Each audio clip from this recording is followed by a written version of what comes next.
Good morning, dear students. Here the recap of lesson the sentence. So for doing the exercise, once will revise and understand again sentence, clause and phrase. Sentence, a group of words which must have complete meaning and sense. Listen carefully, children. Here in all sentence, clause, phrase, in all there is a group of words, a group of words, a group of words. So this is creating some confusion, isn't it, children? So you read the definition very carefully. Sentence is a group of words which must have complete meaning and sense. Means in sentence it must be there some meanings. Meaning should be there. Without meaning, the words are not sentence. So for the meaningful sentence, there should be subject and verb. In the sentence, there must be subject and verb. Then only it makes the complete sense, and that is only the sentence. Whereas in the clause, it is also group of words, but which may or may not have complete meaning and sense. It is not necessary that clause have complete meaning. Okay, it may or may not have complete meaning and sense. In clause, subject is not there, only verb you will find. Okay. Whereas in phrase, a group of words which acts as one function. Which acts as one function. There is not necessary the verb should be there. Okay. Of a sentence. One function means that subject, verb or adverb is there. Subject, verb or adverb is there. There is the unit. Unit means one group. Okay. So let's see here this exercise which is given in the book. Flowers bloom in spring.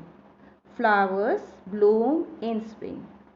Dear students, just tell me in this sentence where is the subject? Flowers is the subject. Bloom in spring is the predicate. Okay. And which is the verb? Bloom is the verb. Bloom is the verb. If subject and predicate you are not getting, you can see my previous video. Okay. To understand properly what is subject. So flowers is the subject, bloom is the verb. So in this sentence, this is the sentence because we find here subject and verb both. So this is the sentence. That's why we will write here S. Okay. So you have to understand and do the exercise. Without understanding, simply don't copy from me. Okay. Understand and do. In spring. In spring, what do you understand by these two words? In spring? Nothing, no? So what is that? That is phrase. Here is no verb. You will not find any verb and subject. So it is the phrase. Shy with relief. Shy with relief. So this is also phrase. It is not giving complete sense. And we greeted each other. That is also phrase because no complete sense. Because it was raining. Here children see, because it was raining. Was raining is the verb. Okay, and it is giving some sense because it was raining. That is clause, and clause is also called as short sentence. That is also called as short sentence, and this is one of the short sentence because it was raining. Okay, so that is the clause. The plan of the city. The plan of the city. So here the sentence is not complete. What plan? It is not answering. What plan of the city? So that is the phrase. At the station, same thing, that there is no, that is not giving any subject. Nothing is there. So this is the phrase. Are you going to mall? This is the interrogative sentence. Isn't it, children? Are you going to the mall? That is the interrogative. It is asking a question. So that is the subject. Going is the verb here and are is the subject. Until I come back. Until I come back.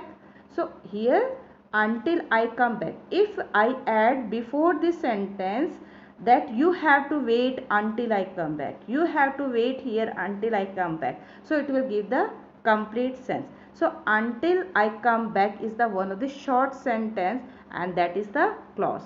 Got it? What a happy baby she is. What a happy baby she is. That is the exclamatory sentence. That's why we will write here sentence. Understood? Now look the next exercise. Here see children, sentence is given. I am explaining you sentence in this way. He was reading a book. This is one of the example of sentence. He was reading a book. In this sentence, he is the what? Subject. And was reading, was is the helping verb and reading is the main verb. Helping verb is also known as auxiliary verb. Okay.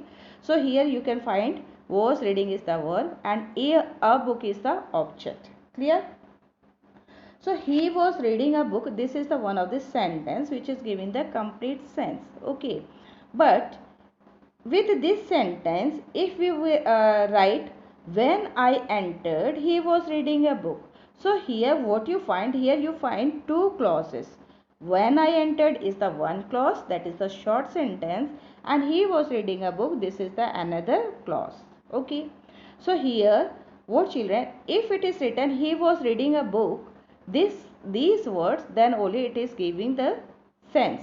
So because when I entered, without that also, without these words also, he was reading a book is giving the sense. Wait a minute.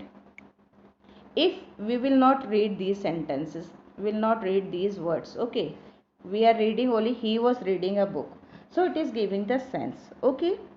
Okay, so this is the main clause. This is the main clause. Okay, and this clause when I entered is the dependent clause which is dependent on the word he was reading a book. Dependent clause is also known as subordinate clause. Subordinate clause. Okay. Okay, understood? And this is the independent clause because it is not depending on these words. Clear? I hope you understood it. If you have confusion, you can ask, because without understanding you can't do grammar. Clear, children? So look at the next exercise which is given in the book. This is the exercise. Circle the independent clause and underline the dependent clause.